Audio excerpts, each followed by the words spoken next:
අයිබෝන් ක්‍රිකට් වලට ආදරය කරන ඇලුම් කරන ඔයාලා හැමෝටම ඊයේ IPL බලපු හැමෝටම අමතක නොවන රාත්‍රියක් වුණා කියලා ඉතින් හුඟක් අය දන්නවා. ඉතින් අවසාන පන්දුව දක්වාම ජයග්‍රහණය කාටද කියලා හිතා ගන්න බැරි වුණු තරගයක් තමයි තිබ්බේ ගුජරාට් ටයිටන්ස් කණ්ඩායම සහ දිල්ලි කැපිටල්ස්. ඒ කියන්නේ අපේ පැතුම් නිස්සංක ක්‍රීඩා කරන කණ්ඩායම ගැන ඉතින් අද අපි වීඩියෝ එකෙන් කතා කරන්නේ පැතුම් නිස්සංක දිල්ලි කණ්ඩායම වෙනුවෙන් කරපු දේවල් වලට කියන්න සහ මේ වීඩියෝ එක බලන්න කලින් ඔයාලා අපේ channel එකට තාම subscribe කරලා නැත්නම් channel එක subscribe කරලා bell icon all කරලා තියාගන්න ක්‍රිකට් පිළිබඳ අලුත්ම තොරතුරු දැනගන්න සුපුරුදු with ක්‍රිකට් තුලින්.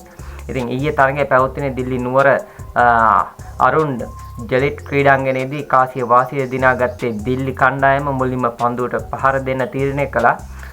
ගුජරාට් ටයිටන්ස් කණ්ඩායම පිටිකරුවෝ දිල්ලි පන්දු යවන්නට දැඩි ප්‍රහාරයක් එල්ල කරන්න සමත් වුණා. ඉතින් පන්දුව over 20 අවසානයේ කඩලු 4කට ලකුණු 210ක ලොකු ලකුණු සංඛ්‍යාවක් ලබා ගන්න සමත් වුණා ගුජරාට් ටයිටන්ස් කණ්ඩායම. සුග්මන් ගිල් ලකුණු 70ක් සහ වොෂින්ටන් සුන්දර් ලකුණු 55ක් ලබාගෙන මේ ගුජරාට් ඉනිම ශක්තිමත් කරා. අපි දැන් බලමු දිල්ලි පිටිකරුව කොහොමද ක්‍රීඩා කරේ කියලා. ඉතින් මේ දැවැන්ත ඉලක්කයට මුහුණ දුන්නේ කොහොමද කියලා දිල්ලි ඉනිම වෙනුවෙන් නායක කේල් රාහුල් ලකුණු 92ක විශිෂ්ට ඉනිමක් ක්‍රීඩා කළා. ඒ වගේම අපේ ශ්‍රී ලංකා සුපිරි පිටිකරු අපේ හොඳම පන්දුවට පහර දෙන අපේ ක්‍රීඩකයා ඒ කියන්නේ පැතුම් නිස්සංක අනිවාර්යයෙන්ම කතා කරන්න ඕනේ. ඉතින් පැතුම් පන්දු 24ක් තුල වේගවත් ලකුණු 41ක් රැස් කළා.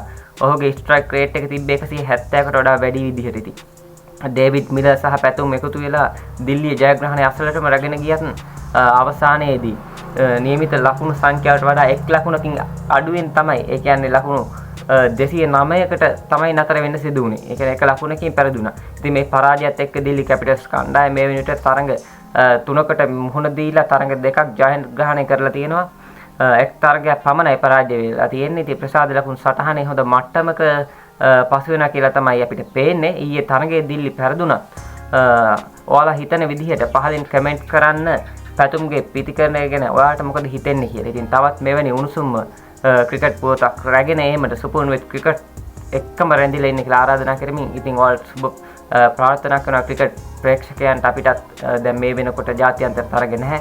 ඉතින් IPL වල හුඟක් අය බලන්නේ දිල්ලි කැපිටල්ස් කණ්ඩායම පිළිබඳව. ඉතින් පැතුම් නිස්සංක ඉන්න නිසා ඉතින් දිල්ලි කණ්ඩායම සුබ පතමින්, ඒ වගේ අපේ ක්‍රීඩකයෝ තවත් කීප දෙනෙක් ඉන්නවා ඒ කණ්ඩායම වලට සුබ පතමින් ඉතින් සමු ගන්නවා. නැවතත් මෙවැනි වටිනා වීඩියෝ එකකින් හමු වෙමු. ඔයාලට එතෙක් ජයග්‍රහී දවසක් වේවා.